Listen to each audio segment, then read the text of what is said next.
Hello అందరికీ welcome to M J updates. December నెల pensions గురించి అప్డేట్ అయితే చెప్పబోతున్నాను. డిసెంబర్ నెల పెన్షన్స్ ఎప్పటి నుండి పంపిణీ చేస్తారు, పాత పెన్షన్స్ ఇస్తున్నారా, కొత్త పెన్షన్స్ ఇస్తున్నారా, అలాగే నేను థంబ్‌నెయిల్‌లో మెన్షన్ చేసినట్టు 6,000 26 తారీఖున ఎవరికి జమ చేయబోతున్నారు, ఇలాంటి ఇన్ఫర్మేషన్ ఈ వీడియోలో చెప్పబోతున్నాను. సో వీడియోని స్కిప్ చేయకుండా కంప్లీట్గా చూడండి. మీరు కంప్లీట్గా చూస్తేనే మీకు ఇన్ఫర్మేషన్ అర్థమవుతుంది.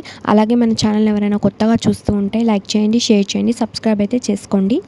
ఈ డిసెంబర్ నెల పెన్షన్స్ గురించి ఎంతోమంది ఎదురు చూస్తూ ఉన్నారు, ఎప్పుడు పంపిణీ చేస్తారని. ఈ డిసెంబర్ నెల పెన్షన్స్ అయితే ఈ నెల 15వ తారీఖు అయితే అప్డేట్ అవ్వబోతున్నాయి. నేను ఫర్దర్గా వచ్చే వీడియోస్లో ఎప్పుడు రిలీజ్ అవుతాయి ఇవన్నీ ఇన్ఫర్మేషన్ అయితే ఇస్తాను.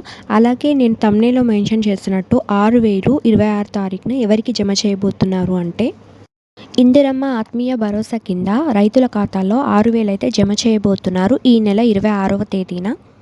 అలాగే కొత్త పెన్షన్స్ పంపిణీ చేస్తారా, పాత పెన్షన్ పంపిణీ చేస్తారా అని చాలా డౌట్స్ అందరికీ ఉన్నాయి. పంపిణీ చేసే వరకైతే తెలీదు ఏ పెన్షన్స్ ఇస్తారో, ఎందుకంటే ఈ జనవరి నెలలో చాలా పథకాలు అయితే అమలు చేయబోతున్నారు. సో మీకు ఈ ఇన్ఫర్మేషన్ ఎలా అనిపించిందో నాకు కమెంట్స్లో చెప్పండి. మీకు ఈ వీడియో కనుక నచ్చినట్టయితే లైక్ చేయండి, షేర్ చేయండి, సబ్స్క్రైబ్ అయితే చేసుకోండి. పక్కనే ఉన్న బెల్ బటన్ యాక్టివేట్ చేసుకోండి. సో నేను వీడియోస్ పెట్టగానే మీ ఫోన్స్కి నోటిఫికేషన్ వస్తుంది. Thanks for watching.